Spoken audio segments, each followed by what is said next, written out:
I made a cable organizer for my desk today because they were falling on the ground when I wasn't using them.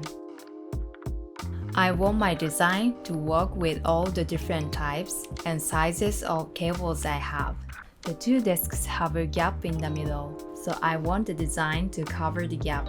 I also added a magnet so it can slide. This design was too large to print in one piece. I ended up printing in 3 with large areas glued together. I think this kept the tolerances precise. Based on function, I'm pretty happy with how this turned out. See you tomorrow!